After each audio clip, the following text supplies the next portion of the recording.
عثمانیہ کو آپ میں سے بھلا کون انسان نہیں جانتا ہوگا، کیونکہ یہ ہماری دنیا کے اتہاس کی ایک ایسی سلطنت تھی کہ جس کو نہ صرف مسلمانوں کی سب سے لمبے وقت تک قائم رہنے والی سلطنت کے طور پر یاد کیا جاتا ہے، بلکہ ساتھ ہی ساتھ یہی وہ مسلم سلطنت تھی کہ جو کئی صدیوں تک ہماری پوری دنیا کے لیے سپر پاور کا اسٹیٹس بھی رکھا کرتی تھی، یعنی کئی سو سال تک یہ سلطنت ہماری دنیا کے لیے سپر پاور مانی جاتی تھی۔ لیکن اتہاس کی دوسری سلطنتوں کی طرح یہ سلطنت بھی اپنا ایک لمبا سنہرا دور گزارنے کے بعد ہماری اس دنیا سے ہمیشہ ہمیشہ کے لیے ختم ہو گئی تھی۔ دوستو، بھلے ہی کسی بھی سلطنت کا طاقتور ہونا اور پھر اس کے بعد کمزور ہونا اور کمزور ہوتے ہوتے ختم ہو جانا ایک عام بات ہو، مگر پھر بھی ہم اس بات سے انکار نہیں کر سکتے ہیں کہ سلطنت عثمانیہ کے اتہاس میں کچھ ایسے سلطان بھی گزرے ہیں کہ جن کی بے وقوفیوں، عیاشیوں یا پھر یہ کہیے کہ جلد بازی میں لیے گئے بیکار کے فیصلوں کی وجہ سے سلطنت عثمانیہ جلد سے جلد برباد ہوئی۔ یعنی سلطنت عثمانیہ جو کئی ریزنز کی وجہ سے پہلے ہی بربادی کی طرف بڑی تیزی کے ساتھ بڑھ رہی تھی، اس کی اس رفتار کو ان چنندہ سلطانوں کی بے وقوفیوں یا پھر یہ کہیے کہ عیاشیوں نے اور بھی زیادہ بڑھا دیا تھا، اور سلطنت عثمانیہ ہماری اس دنیا سے اور بھی تیزی کے ساتھ ختم ہونا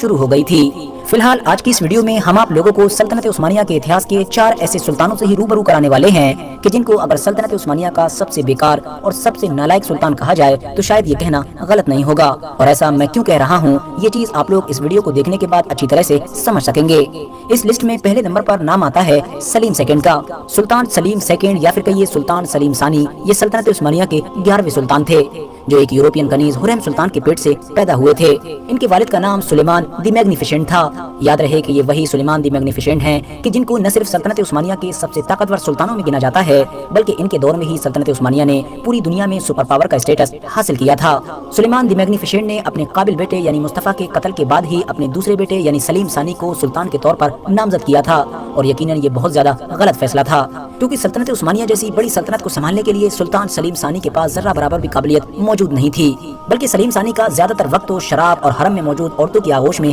گزرتا تھا۔ یہ سلطنت عثمانیہ کے اتہاس کے پہلے ایسے سلطان تھے کہ جو جنگوں میں جانے سے کترایا کرتے تھے۔ حالانکہ ان سے پہلے جتنے بھی سلطان ہوئے تھے وہ شاہی محل کے نرم گدوں پر بیٹھنے کی بجائے ہمیشہ گھوڑوں کی پیٹھ پر بیٹھنا زیادہ پسند کیا کرتے تھے، اور جنگوں میں ہمیشہ انوالو رہنے کو ہی اپنے لیے سب سے اچھی چیز مانا کرتے تھے۔ اور ظاہر ہے دوستو، سلیم ثانی کے جنگوں میں انٹرسٹ نہ لینے اور جنگوں سے گھبرانے کی وجہ سے سلطنت عثمانیہ کو بہت بھاری نقصان اٹھانا پڑا تھا۔ ان کے دور میں سلطنت عثمانیہ کو یورپ میں نہ صرف بڑی ہار کا سامنا کرنا پڑا تھا، بلکہ ہار کا ایک ایسا سلسلہ شروع ہو گیا تھا کہ جو اگلے کئی سو سال تک نہیں رک سکا تھا، اور سلطنت عثمانیہ کو دھیرے دھیرے پوری طرح سے ختم کر دیا تھا۔ آپ کو بتاتے چلیں کہ ان کے دور سے پہلے تک پورے یورپ میں یہ مانا جاتا تھا کہ سلطنت عثمانیہ کو کوئی بھی نہیں ہرا سکتا ہے، اور اسی مانیتا اور ڈر کی وجہ سے ہی یورپ کی زیادہ تر فوجیں تو سلطنت عثمانیہ سے لڑنے سے پہلے ہی ہار مان لیا کرتی تھیں، مگر سلیم ثانی نے یورپین لوگوں کے اس ڈر کو ختم کر دیا۔ اب بات کرتے ہیں اس لسٹ میں موجود دوسرے سلطان کے بارے میں، اور وہ ہیں مصطفیٰ فرسٹ یا پھر یہ کہیے مصطفیٰ اول۔ آپ کو بتاتے چلیں کہ 1603 عیسوی میں جب سلطنت عثمانیہ کے 14ویں سلطان یعنی احمد فرسٹ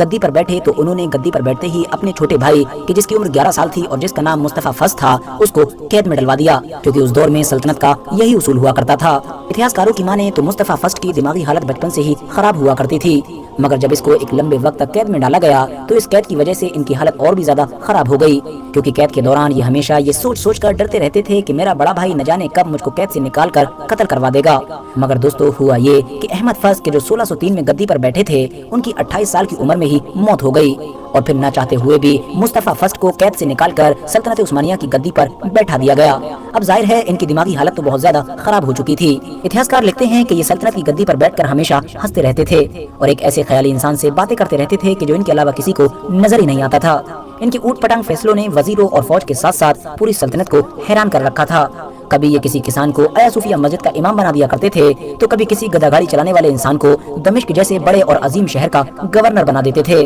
ایسے حالات سے پریشان ہو کر جینیسریز نے کہ جو سلطنت عثمانیہ کی سب سے طاقتور فوج ہوا کرتی تھی اس سلطان کو اٹھا کر ایک بار پھر سے قید خانے میں ڈال دیا، اور ان کی جگہ پر ان سے پہلے والے جو سلطان تھے یعنی احمد ان کے بیٹے عثمان سیکنڈ کو سلطنت کی گدی پر بیٹھا دیا۔ لیکن دوستو کچھ وقت کے بعد ہی نئے سلطان یعنی عثمان سیکنڈ نے جب جینیسریز کی بے وجہ کی منمانیوں اور کرپشن کے خلاف آواز اٹھائی تو جینیسریز نے ان کو قتل کر ڈالا اور ایک بار پھر سے قید خانے سے مصطفیٰ فرسٹ کو نکال کر سلطنت کی گدی پر بیٹھا دیا، اور اس طرح سے ایک بار پھر سے وہی پاگلپن کا دور شروع ہو گیا۔ جب کبھی بھی اس سلطان کو دورہ پڑا کرتا تھا تو یہ محل میں بڑے زور زور سے چلایا کرتے تھے۔ ایسے حالات کو دیکھ کر ایک بار پھر سے ان کو قید خانے میں ڈال دیا گیا، اور اس بار ان کی بچی ہوئی باقی ساری زندگی اسی قید خانے میں ہی گزر گئی تھی۔ اب بات کرتے ہیں اس لسٹ میں موجود اگلے سلطان کے بارے میں، اور وہ ہیں سلطان ابراہیم۔